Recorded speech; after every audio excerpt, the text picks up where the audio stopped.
Hello and welcome. I'm Ben Adamson, a systems engineer here at Veeam Software. Now we're just going through a quick installation of Veeam ONE so that you can see how easy it is to install and begin a trial or to install the free version if you just need the limited functionality.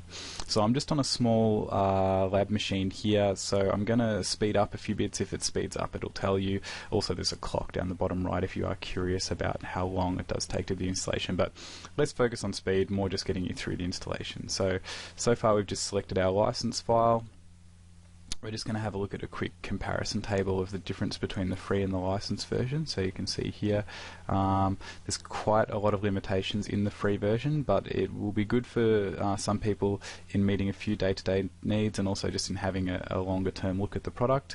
But basically, if you're going to move to installing, go for a full functionality trial. You can get a key from veeam.com. We're just going to do a typical installation and just follow all of the defaults and let the installation take its course there. So service credentials, have a look at the user guide if you're unsure of the requirements of the user account. We've got a service account which has been set up with the correct permissions, which we're just going to punch in here.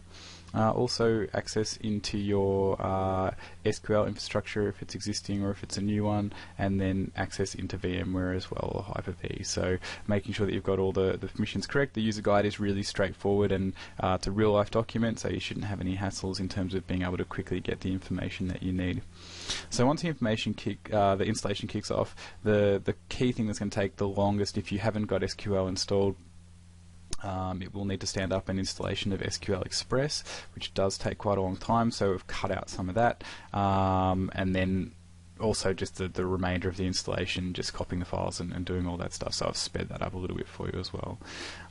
So I think while that's happening, we can have just a quick chat about some of the benefits of Veeam ONE. Obviously monitoring and reporting, two really important aspects, but also business view. So we've got those three aspects that are included in the installation. Business view allowing you to chop up your infrastructure from a business centric point of view, making things a bit more human, understanding what parts of the infrastructure belong to whom, then being able to report and monitor on that, get really granular and concentrate on the aspects that you need to be able to get the relevant information.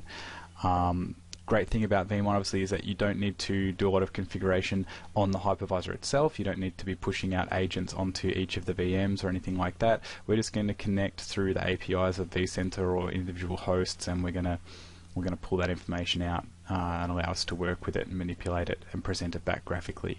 So what you'll get at the end of this installation is the install completed, how you've pointed it into VMware to start to pull out some data, and then obviously we'll just have a quick look, make sure everything's working. So the installation at the point where it's complete there, we jump into Reporter first. That'll allow us to see how we're going in terms of our collection status, and that will be going off and gathering all of the information so that it can give us some initial feedback. It'll be pulling any history that's available from the hypervisor, so you get maybe 30 days there.